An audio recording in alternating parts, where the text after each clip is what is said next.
اعوذ باللہ من الشیطان الرجیم بسم اللہ الرحمن الرحیم۔ سورہ بقرہ آیات نمبر 83 تا 88 میں بنی اسرائیل کو یاد دلایا گیا کہ انہوں نے اللہ سے کیے گئے اپنے عہد توڑ ڈالے، نہ صرف یہ کہ اپنے ہی بھائیوں کو قتل کرتے رہے بلکہ اپنے انبیاء تک کو قتل کر دیا۔ یہود کا کہنا کہ ان کے دلوں پر غلاف چڑھے ہوئے ہیں، اس لیے ایمان نہیں لاتے۔ اعوذ باللہ من الشیطان الرجیم۔ وَإِذْ أَخَذْنَا مِيثَاقَ بَنِي إِسْرَائِيلَ لَا تَعْبُدُونَ إِلَّا اللَّهَ وَبِالْوَالِدَيْنِ إِحْسَانًا وَذِي الْقُرْبَى وَالْيَتَامَى وَالْمَسَاكِينِ وَقُولُوا لِلنَّاسِ حُسْنًا وَأَقِيمُوا الصَّلَاةَ وَآتُوا الزَّكَاةَ۔ اور وہ وقت یاد کرو جب ہم نے بنی اسرائیل سے عہد لیا تھا کہ اللہ کے سوا کسی کی عبادت نہ کرنا، اور ماں باپ سے نیک سلوک کرنا، اور قرابت داروں، یتیموں اور محتاجوں کے ساتھ بھی حسن سلوک کرنا، اور لوگوں سے نیکی کی بات کہنا، اور نماز قائم کرنا، اور زکوٰۃ ادا کرتے رہنا۔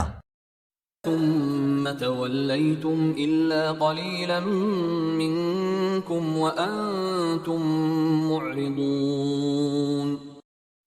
پھر تم میں سے چند لوگوں کے سوا سب اس عہد سے پھر گئے، اور تم لوگ ہو ہی روگردانی کرنے والے۔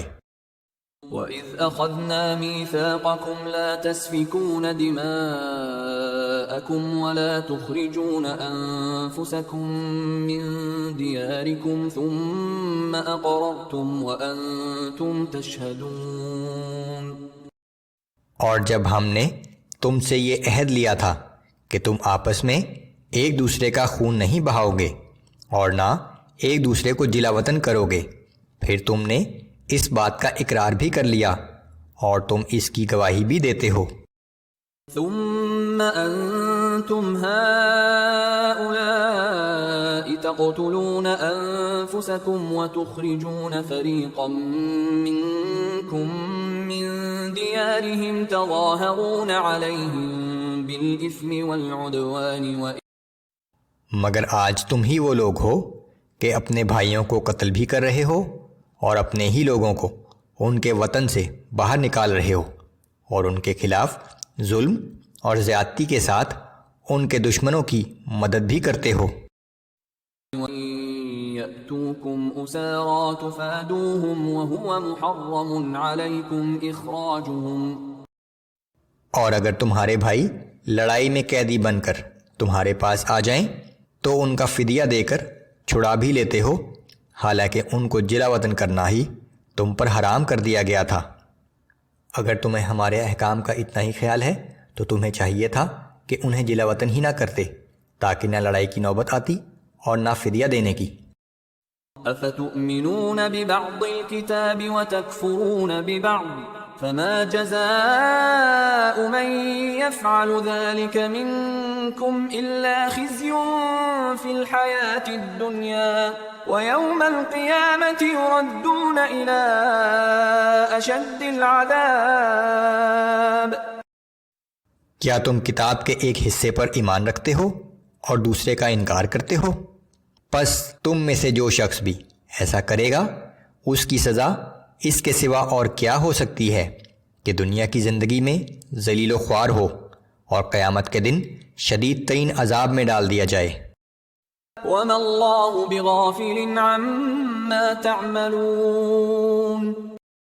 اور یاد رکھو کہ جو کچھ تم کر رہے ہو اللہ اس سے بے خبر نہیں ہے۔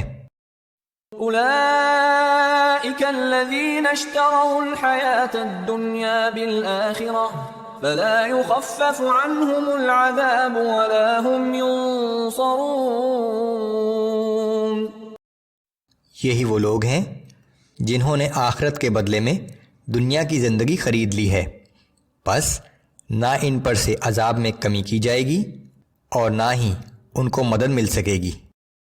وَلَقَدْ آتَيْنَا مُوسَى الْكِتَابَ وَقَفَّيْنَا مِن بَعْدِهِ بِالرُّسُلِ وآتينا عيسى ابن مريم البينات وأيدناه بروح القدس اور بے شک ہم نے موسیٰ علیہ السلام کو کتاب یعنی تورات عطا کی، اور ان کے بعد ہم نے پے در پے بہت سے رسول بھیجے، اور ہم نے مریم کے بیٹے عیسیٰ علیہ السلام کو واضح معجزات عطا کیے، اور ہم نے روح القدس یعنی جبرائیل کے ذریعے ان کی مدد کی۔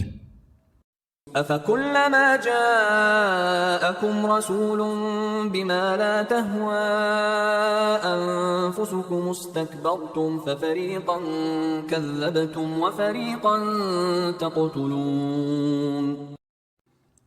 تو کیا یہ امر واقعہ نہیں کہ جب بھی کوئی رسول تمہاری نفسانی خواہشات کے خلاف احکام لایا تو تم نے تکبر کیا، اور بعض نبیوں کو تم نے جھٹلایا، اور بعض کو تم نے قتل تک کر دیا۔